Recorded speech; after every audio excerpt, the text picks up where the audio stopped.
पहला कुरिन्थियों 15 उसका 21। क्योंकि जब मनुष्य के द्वारा मृत्यु आई तो मनुष्य ही के द्वारा मरे हुओं का पूर्ण स्थान भी आया, और जैसे आदम में सब मरते हैं वैसे ही मसीह में सब जिलाए जाएंगे। आदम ने जब तक पाप नहीं किया तब तक मृत्यु नहीं थी। इसका मतलब पर मनुष्य आदम बनाया गया था अनंत जीवन को जीने के लिए, पर मृत्यु कब आई? पाप के कारण। प्रभु ने क्या कहा? जब तू उस फल को खाएगा तो अवश्य मर जाएगा।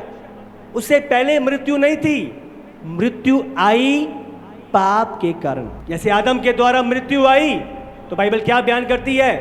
तो यीशु के द्वारा, उसी के द्वारा पुनरुत्थान भी आया। हालेलुया। अब आदम से जितने भी पैदा हुए थे किसके शिकार थे? मृत्यु। क्यों आदम से निकल रहे थे? मृत्यु लोगों के जीवन पे कार्य करती है। क्यों? आदम के कारण। आदम से निकले, आदम के द्वारा ही मृत्यु आई। पर अब जो मसीह में पैदा होते हैं उन पर मृत्यु का कोई अधिकार नहीं है। एक व्यक्ति के द्वारा मृत्यु आई तो उसी तरह एक मसीह के द्वारा जीवन भी आया। फिलिपियों 3 उसका 21।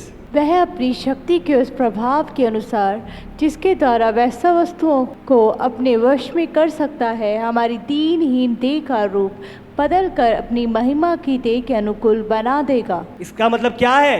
ये देह जो हमारी है ये बदल जाएगी। और कैसे बन जाएगी? यीशु की तरह। जब हमारा जी उठना होएगा वही देह जो यीशु ने जी उठने के बाद धारण करी हम धारण करेंगे। पहला कुरिन्थियों 15 उसका 51। देखो मैं तुमसे भेद की बात कहता हूँ, हम सब नहीं सोएंगे परंतु सब बदल जाएंगे। ध्यान दें, यह क्षण भर और पलक झपकते ही होगा। अंतिम तो ये क्षण भर में, सेकंड में, एक सेकंड में कितना टाइम लगता है? हाँ, तो उस टाइम पे फिर माफी, मन फिराव, इसका कोई टाइम नहीं मिलेगा। इसीलिए बाइबल में लिखा है अपनी मशालों को उसके आने से पहले जला लो, क्योंकि बाद में कोई टाइम नहीं मिलने वाला कि मैं जाके तेल ले आऊं, मैं जाके मन फिरा लूं, मैं अपनी चाल चलन ठीक कर लूं।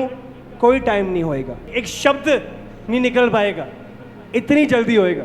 बस देखोगे वही उठ गया। अगर तैयारी नहीं है तो दूसरों को उठते हुए देखोगे। दानियल 12 उसका 1 और 2। उस समय मिकाईल नामक बड़ा प्रधान जो तेरे जाति भाइयों का पक्ष करने को खड़ा रहता वह उठेगा। तब ऐसे संकट का समय होगा जैसे किसी जाति के उत्पन्न होने के समय से लेकर अब तक कभी न हुआ न होगा, परंतु उस समय तेरे लोगों में तो के नाम परमेश्वर की पुस्तक में लिखे हुए हैं वे बच निकलेंगे। जो भूमि के नीचे सोए रहेंगे उनमें से बहुत से लोग जाग उठेंगे, जितने तो सदा के जीवन के लिए और जितने अपनी नाम धराई और सदा का अत्यंत घिनौना ठहरने के लिए। ये क्या है? रैप्चर, जी उठना, जलाया जाना, रेजरेक्शन। जो सो गए हैं मसीह में वो निकलेंगे, और उसके बाद 7 साल के पूरे होने के बाद 1000 साल का राज्य है जो प्रभु इस धरती पर स्थापित करेगा। और प्रभु की हजूरी में जो प्रभु के लोग हैं, अलग अलग जिम्मेदारियां उन्हें दी जाएंगी, और वो 1000 साल का राज्य है एक शांति में, एक अलौकिक, एक सामर्थ्य जिसमें यीशु राजा होगा और यीशु का राज्य होएगा। प्रकाशित वाक्य 20 उसका 12 और 13।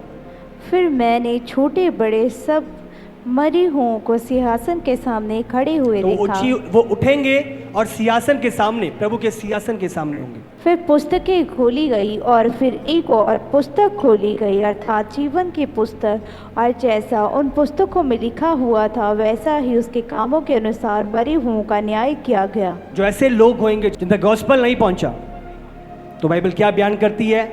जब उनको इस सिंहासन के सामने ले आया जाएगा तो वो पुस्तकें खोली जाएंगी और उनमें से हर एक के कामों के अनुसार उनका न्याय किया जाएगा। प्रभु ने एक कॉन्शियस सबके अंदर डाली है।